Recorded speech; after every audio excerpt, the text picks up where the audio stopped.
Well, listen, it's pretty simple. I'm proud of my father. I'm proud of him doing exactly what he said he was doing, right? I mean, it shows the anarchy all around the country. The fact that you have protests there, I mean, at the end of the day, my father wants one thing. He's always been very clear about it. He wants legal immigration. He wants to make sure bad people are not in this country, bad people aren't terrorizing the streets. And Rob, I have to say, when you look at what he did in Washington, D.C., right, where in a matter of 1 week he cleaned up a city that was absolutely being terrorized by crime, by burglaries, by murders. And then you see people like Pritzker in Chicago who literally won't allow him to bring in troops and won't allow him to do the same thing in Chicago, which is another, war-torn city. Yeah. It breaks my heart. At the same time, I think it shows every American how insane the radical left truly is when you can stop it. He proved he could stop it. He showed he had the recipe to stop it, and they won't take him up on it. But I'm proud of what he's doing, and I'm proud he's making our streets safe. That's a wonderful thing for the United States. Yeah. And Pritzker's certainly going to get the criminal vote. There's no question about that. I mean, if you're a violent criminal in Chicago, you know who you're voting for.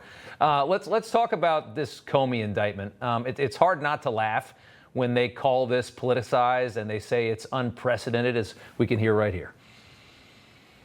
He has turned this Justice Department into his own political watchdog. It's horrible. No president has done this. This is what autocrats do. As a constitutional attorney and the Speaker of the House of Representatives, do you believe it's acceptable for any president to publicly or privately instruct their attorney general to prosecute a political opponent and go as far as firing a U.S. attorney if they don't bring charges because they don't think the case is strong enough? This is a political prosecution, pure and simple. It's Exhibit A of the corruption of this Department of Justice. So the New York Times writing, in going after his foes, Trump sets a precedent that could haunt his allies. As you respond to this, Eric, let's just take a look at your father's mugshot as you laugh at everything you just heard. Go ahead. Rob, you don't understand how humorous this is coming from Chuck Schumer and Jake Tapper, right? I mean, I'm the subject of 112 subpoenas, never having done a damn thing wrong in my life, never crossing a line, being a perfect role model, being a perfect model citizen, no laptops from hell, nothing. And they came after me like I was a dog. They tried to impeach my father 2 times.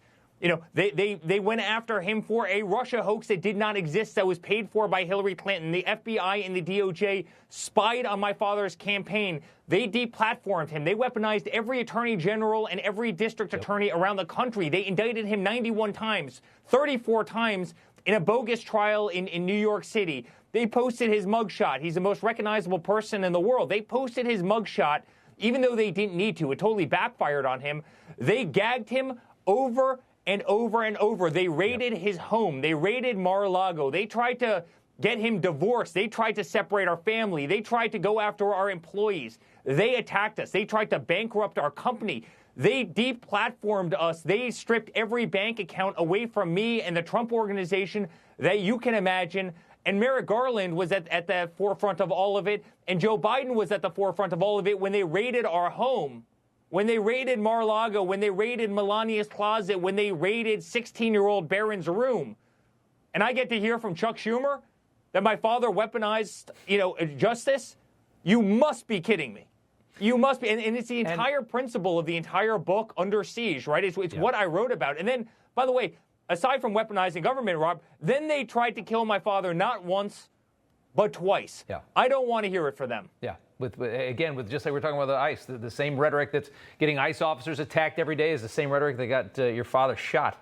And by the way, just a quick question. I wonder how many people have gotten through the first 79 years of their life without being charged with a crime and then got 91 felonies at 79. I bet that doesn't happen too often. No, what's even better is he got through 79 years of his life.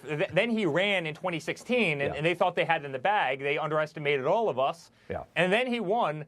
And then he decided to rerun, and all of a sudden, when he decided to rerun for the second time, knowing that he was a viable contender and that he had created the greatest political movement in the history, then they charged him with 91 counts. Then they had every sham, crooked judge in New York try and fine our company $560 million for doing absolutely nothing wrong, which we had all overturned. I mean, that's when they were planting folders that said top secret on the carpets of Mar-a-Lago vis-a-vis Jack Smith.